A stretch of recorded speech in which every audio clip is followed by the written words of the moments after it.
वर्षा को जलाइले जागृति शुक्ला कांदुछंती वर्षा हसुछंती जागृति अनुभव महांती देले जागृति को बड़ उपहार। दर्शक बंधु एबे अनुभव महांती जागृति शुक्ला को नुआ नुआ स्थान को बुलाइबा को नेउछंती। प्रेम सप्ताह को अनुभव और जागृति दुहे मिसी बेस धूमधाम रो सहित पालन करुछंती आउ जलाउछंती वर्षा प्रियदर्शिनी को।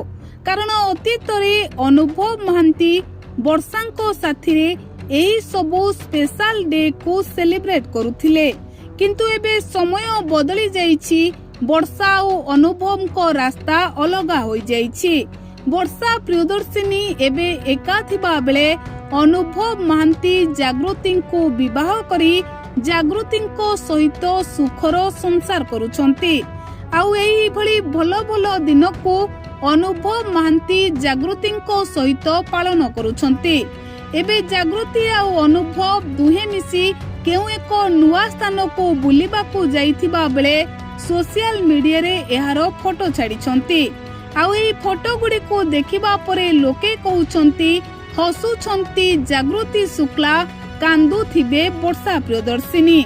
जागृति शुक्ला सोशल मीडिया रे एही फोटो गुडी को छाडी जलाउछंती वर्षा प्रियदर्शिनी को। तबे एभली चर्चा लोके करुथिबा बेले वास्तव रे सत कथा हेउची वर्षा प्रियदर्शिनी मध्य निज जीवन रे बेस खुशी रे अछंती।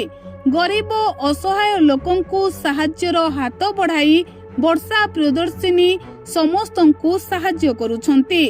आउ अनुभव महांती मध्य जणे बहुत भलो मनीष। से केबे भी काहाकू जलाइबा को चेष्टा करंती नाही। किंतु दर्शक बंधु एही फोटो गुडी को देखिबा परे लोके एभली नाना कथा चर्चा करुछंती। तेबे आपनको अनुभव महांती और जागृति को जोड़ी किपरि लागे आमको कमेंट माध्यम रे लेखि निहाती जणांतो।